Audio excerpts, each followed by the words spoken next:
our 2025 faculty recital. The last time that we had a faculty recital was in the spring of 2021. And it was during COVID restrictions, so we performed to an empty room. We just had the live stream. So it really is a thrill to have everybody here in person, as well as the folks who might be watching at home. And without further ado, let me introduce our dear colleague, Shishit Sai.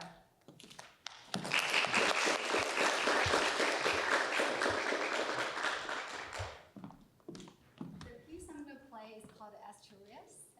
The Spanish composer and pianist Isaac Albani originally simply named it Prelude. And the title Asturias was given by a German publisher after the composer passed away, and included in the suite Espanol. The piece started with the main theme. You're going to hear a lot of some of the mimicking the guitar techniques and the flamenco dance rhythm. And that's why a lot of times it was mistaken the piece was written for guitar, but actually it was originally composed for piano. I hope you enjoy listening.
going to perform a lovely duet for you by Astor Piazzolla, who was a 20th century Argentinian composer. And he actually studied in Paris in the 1930s with a very famous composition teacher named Nadia Boulanger, who taught a lot of other really famous composers. And she encouraged him to incorporate influence of the tango, which was something he had a lot of experience with, and not just erase that style and focus on classical music, but to merge those two stylistic influences.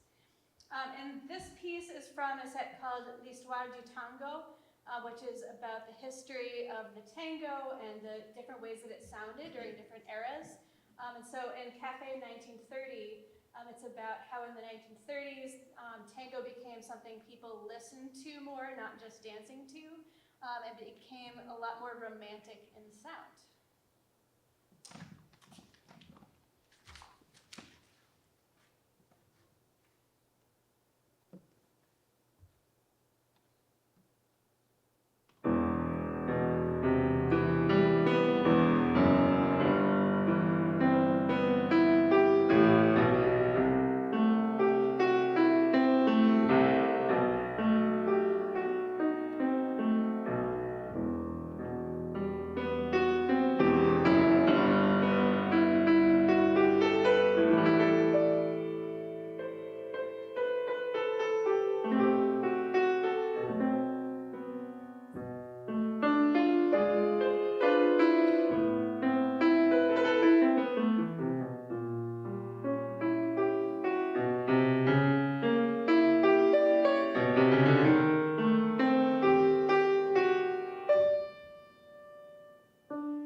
was originally conceived I wrote the piece a couple years ago, and it was supposed to be part of a set that I had planned where each song in the set was going to be in a different language.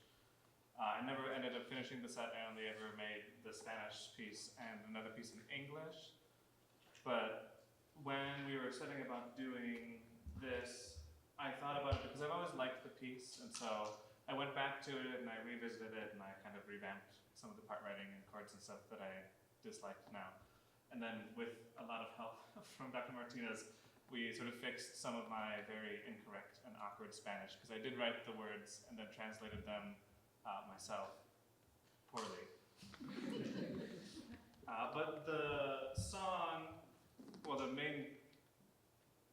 idea of the set, where they were going to be called Lullabies to a Grave. And so each piece was going to be a lullaby sung by a parental figure to a child who had unfortunately passed. And that is also the story in this one.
decidedly Iberian Hispanic bent.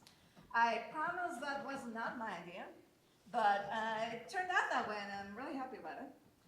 The next piece we'll perform for you is from a genre called zarzuela, which is sort of like operetta. It's a lighter, often comic genre with spoken dialogue. The piece is by Catalonian composer Amadeo Vives, who worked as an organist and a church chorus master before he moved to Madrid and pursued his love of the theater. He composed over 100 works that are recognized as raising the standards of zarzuela in harmony and orchestration. Bohemios, or Bohemians, is the name of the show, and it's based on the same novella by Henry Bourget as Puccini's La Boheme and Jonathan Larson's Rent. And it starts with Roberto and Victor, who are writing an opera, and they are interrupted by the voice of Cosette, that would be me, who is singing one of Roberto's songs. Cosette is planning to audition that evening at the Opera Comique. In this romanza, and that's the name for an aria in zarzuela, she admits to her feelings for Roberto, but she is torn between those feelings and her musical ambitions.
comique.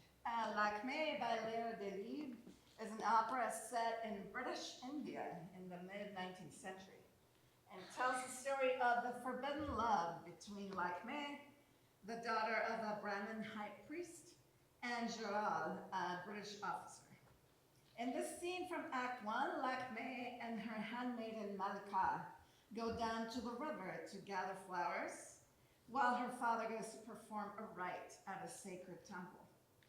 Due to its exoticism, the opera is rarely staged nowadays, but this beautiful duet is rightly one of the most popular pieces in the opera repertoire.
So this piece is by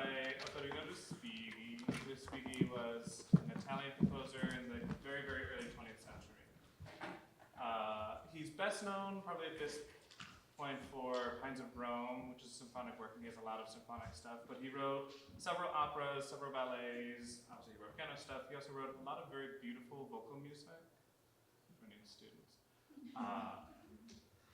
But this piece, the Torno, is number 3 out of a collection that he published around like 1905. We don't have the exact dates. But it's a collection of 6 pieces, and out of those 6, this is the one that is most commonly done still today, and especially done as an excerpt just without the other 5 pieces out of the 6. And it is a very, very pretty piece. I like this piece a lot. The Torno just means nocturne in Italian.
can't see you with these, so I'm gonna take those off. We truly are coming to a Mexican portion of our program. And the next piece is a concerto by Manuel Ponce, a Mexican composer who had collaborated with the great Spanish guitarist Andres Segovia. So Ponce is probably the best composer, the most well-known composer who composed for the classical guitar before 1950. And so he's well-known, well outside of guitar circles. Unfortunately for the collaboration with Segovia's idea of compensating you was, you get me to play your works, so exposure. So young musicians always have a contract, please. Please don't play for exposure. So this is the second movement of Concerto del Sur.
So staying with Manuel Ponce, the next set includes two songs by him. He was a composer who lived through the turn of the 20th century and sort of transitioned from a very romantic style into the more modernist style that we just heard in the Concierto del Sur. And so these two selections are more from the romantic side. Ponce did several arrangements of Mexican folk songs, popular songs. He really preserved them for the future because we really only perform his arrangements nowadays. They're usually for piano, but we found some arrangements for guitar that we're going to try right now. And you're going to notice some strong influence from Italian opera in these songs.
actual traditional Mexican folk song.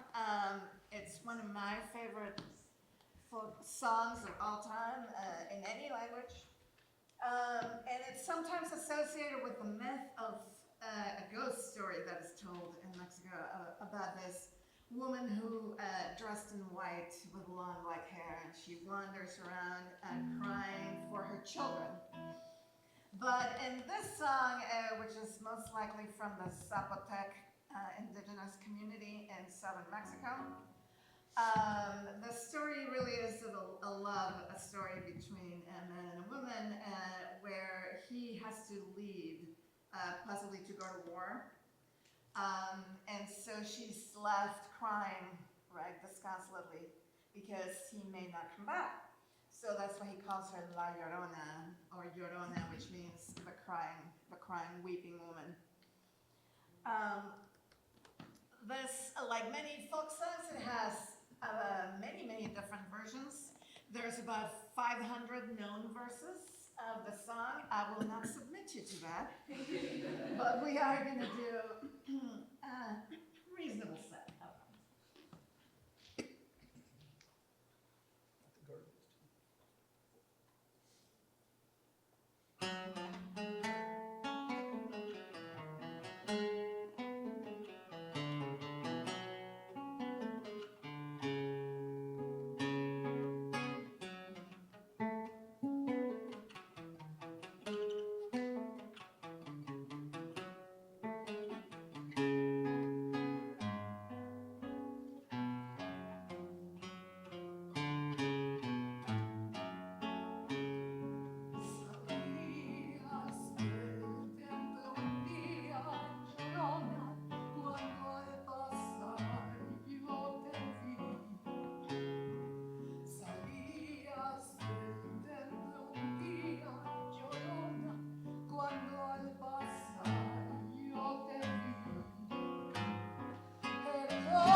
music now.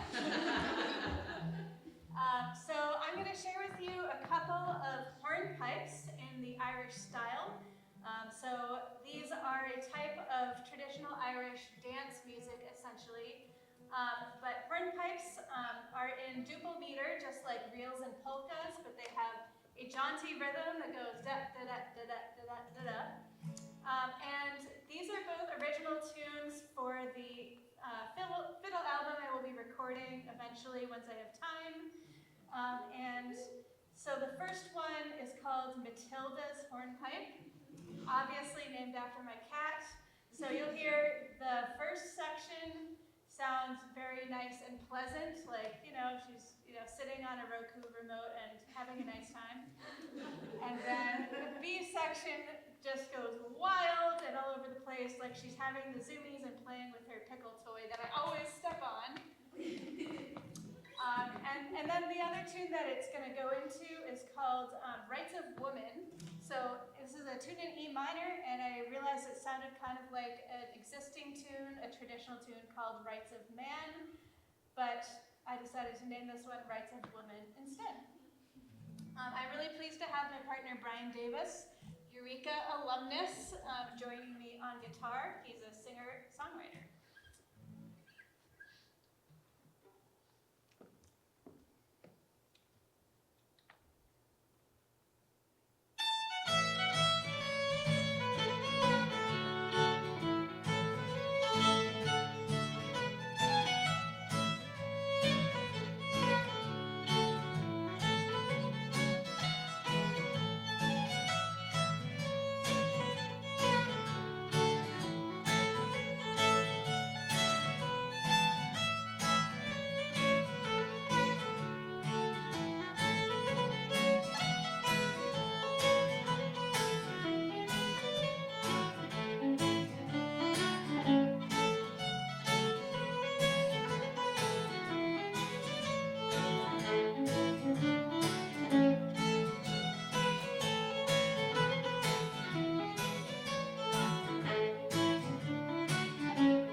Sergei Prokofiev was born in the 1890s in Ukraine, died in Moscow in 1950s. He's one of a long line of Russian composers starting in the Romantic era who wrote really colorful, beautiful orchestral music. This comes from a suite called Lieutenant Kije's Suite. It's the Romance. And as a reference point, you remember 1985 or not? We're hearing this Sting wrote a song called Russians. He put it in a different key. I probably should have too.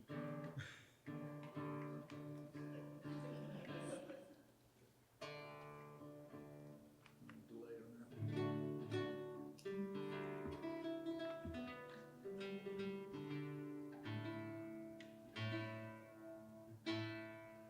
Temperamental humidity here.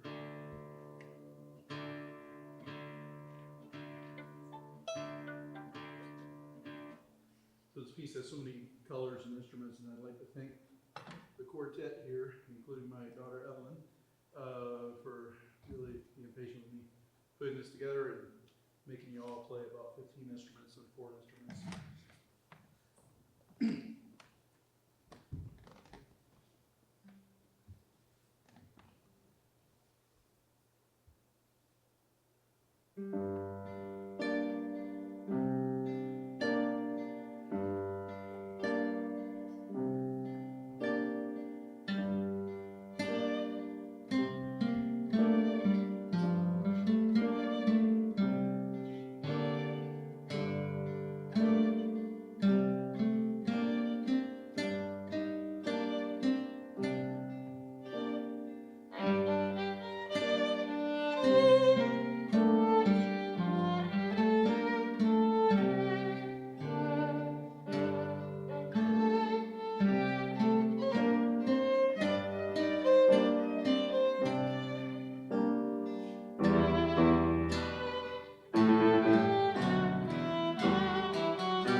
listening to Dr. Riskin perform.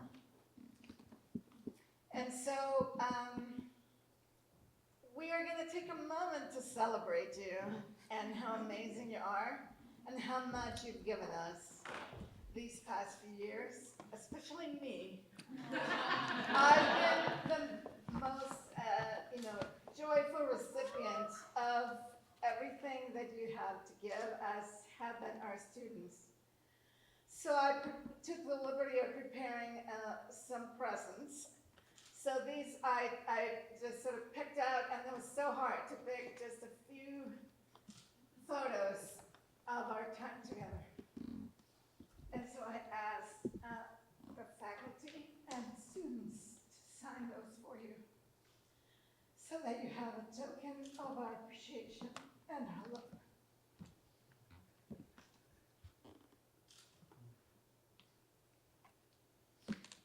So thank you. I don't really have words right now, but to everyone who is involved in making this happen, I just can't thank you enough. I'm going to treasure all the memories that are brought back in the future. Whenever I look at these and think of all of you and the photos and little notes that you gave me, that is really, really amazing. And I'm really grateful for the amazing years that we had together and the ones that we'll still have as buddies who don't have to work together and plan, rehearsals and meetings while we're driving to choir on Monday nights. So thank you so much. I did have one more thing for you, but it's going to take a few minutes to set that up. So if you feel free to come and say hello and thank Dr. Riskin. And I don't even bring the marker, but if you haven't signed it yet, please do sign the thing. And we also have cake downstairs. So thank you so much for being